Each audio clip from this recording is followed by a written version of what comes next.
Hello everyone, আজ আমি তোমাদের সাথে একটা চটজলদি মিষ্টি রেসিপি শেয়ার করব। এটা খুব হেলদি হয়, খেতেও কিন্তু বেশ ভালোই লাগে, কিন্তু এটা দেখতে কতটা ভালো হবে আমি বলতে পারছি না, কারণ আমি এটা খুব ঝটপট বানাবো। কারণ আমার আজকে একাদশী, আর আমার বাড়িতে একজন গেস্ট আসবে, সে বাইরের কিচ্ছু খায় না, শুধু একটু মিষ্টি খায়। চলো রেসিপিটা শেয়ার করি। এই মিষ্টিটা বানানোর জন্য আমি 1 কাপ সুজি নিলাম। এবার সুজিটা আমি লো হিটে কন্টিনিউ নাড়িয়ে যাব যতক্ষণ না সুজির সাদা রঙটা হালকা রং চেঞ্জ হয়। কোনোভাবেই এটা খুব কড়াভাবে ভাজবো না। এই যে দেখছো, আমি কন্টিনিউ কিন্তু সুজিটা নাড়িয়ে যাচ্ছি।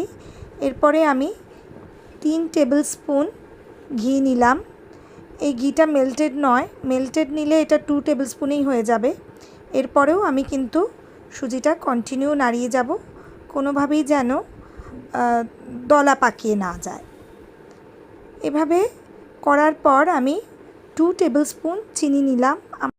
পুরো প্রসেসটাই কিন্তু লো হিটে করেছি, এইভাবেই নাড়িয়ে গেছি। এরপরে ওই 1 কাপ দুধ দিলাম। এই দুধটা রুম টেম্পারেচারে থাকলেই ভালো হয়। দুধটা দুভাবে দিলাম, দুভাগে। তারপরেও আমি কন্টিনিউ নাড়িয়ে যাচ্ছি। এভাবে নাড়িয়ে নাড়িয়ে যতক্ষণে সুজিটা মোটামুটি অনেকটাই দুধটা টেনে নেবে। এইভাবে দেখো বেশ ঘন হয়ে গেছে। এরপরে আমি আস্তে আস্তে আঁচটা বন্ধ করে দেব। সুজির যে মণ্ডটা সেটা একটা বোলের মধ্যে ঢেলে নিলাম।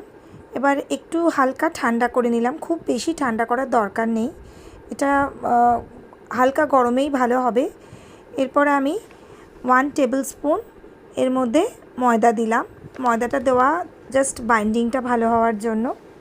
এবার আমি হাত দিয়েই ভালো করে মেখে একটা ডো তৈরি করলাম, এবং ডোটা কিন্তু সফট হবে, খুব হার্ড হবে না। দেখো মোটামুটি এবার ডোটা তৈরি হয়ে গেছে।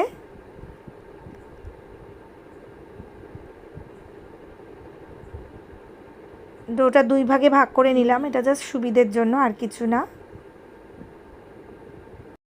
সুজিটা মাখার সময় হাতে যথেষ্ট ঘি লেগেছিল, ফলে আমাকে বাইরে থেকে আর ঘি নিতে হয়নি। এরপরে আমি ছোট ছোট বলের আকারে যেরকম মিষ্টি তৈরি করব, যার যেরকম শেপ পছন্দ সে সেরকম তৈরি করে নেবে। আমি এই বলের আকারেই গোলাপ জামুনের মতোই করে নিলাম। মোটামুটি 12টা মতো মিষ্টি এখানে তৈরি হয়েছে।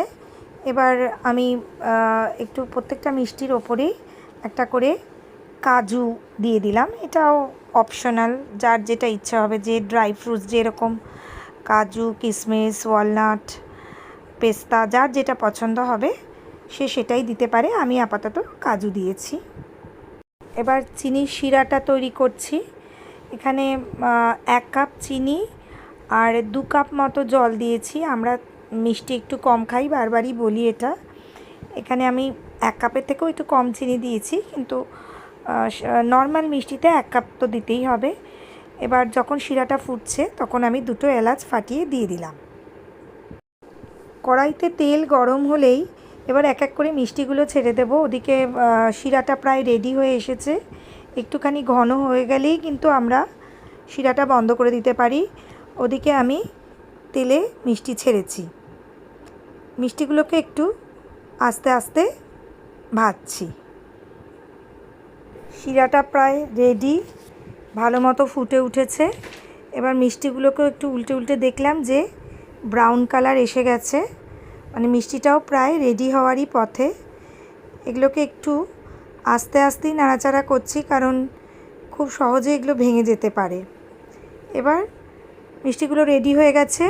এবার এক এক করে গরম শিরাতে মিষ্টিগুলোকে ঢেলে দিচ্ছি। মোটামুটি আমার সুজি দিয়ে তৈরি মিষ্টি কিন্তু রেডি। এটা কিন্তু খেতে খুব ভালো হয়। দেখতে হয়তো একদম পারফেক্ট হয়নি, কিন্তু তোমরা বানিয়ে দেখো, এটা কিন্তু খেতে সত্যি খুব ভালো।